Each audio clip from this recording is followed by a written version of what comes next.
کہانی ایک عظیم سلطنت نورستان کی ہے جہاں انصاف اور علم کی روشنی برسوں سے قائم تھی۔ بادشاہ شہریار خان ایک دانا اور مقبول حکمران تھا، مگر بڑھاپے نے اس کے جسم کو کمزور کر دیا تھا۔ وہ اب اپنے جانشین کا انتخاب کرنا چاہتا تھا۔ منظر دو شہزادے۔ شہریار خان کے دو بیٹے تھے، شہزادہ تیمور اور شہزادہ فرہاد۔ تیمور دانشمند اور صلاح پسند تھا، جبکہ فرہاد طاقت، جنگ اور سازشوں کا دل دادا تھا۔ منظر 3، فخر الزمان کا مشورہ۔ بادشاہ کا مشیر فخر الزمان ایک چالاک شخص تھا۔ وہ اندر ہی اندر فرہاد کی حمایت کر رہا تھا تاکہ خود کو طاقت کے قریب رکھ سکے۔ منظر ولی عہد کا اعلان۔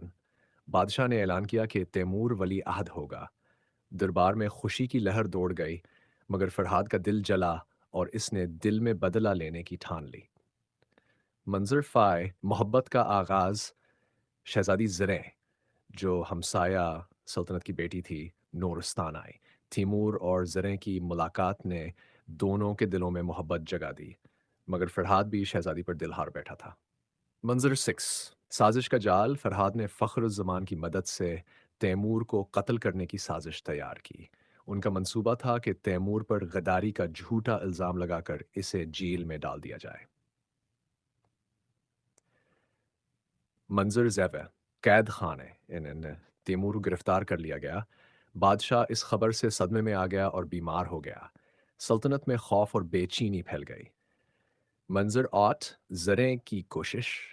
زریں نے سچ جاننے کے لیے ایک بحروپ میں قید خانے کا دورہ کیا اور تیمور سے ملاقات کی۔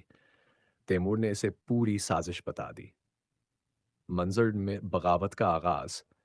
زریں نے چند وفادار سپاہیوں کے ساتھ مل کر تیمور کو قید سے رہا کروایا۔ انہوں نے جنگل کی راہ لی اور عوام میں چھپ گئے۔ منظر عوام کی بیداری۔ تیمور نے عوام کو حقیقت بتائی۔ لوگ اس کے حق میں اٹھ کھڑے ہوئے۔ ایک نئی بغاوت جنم لینے لگی۔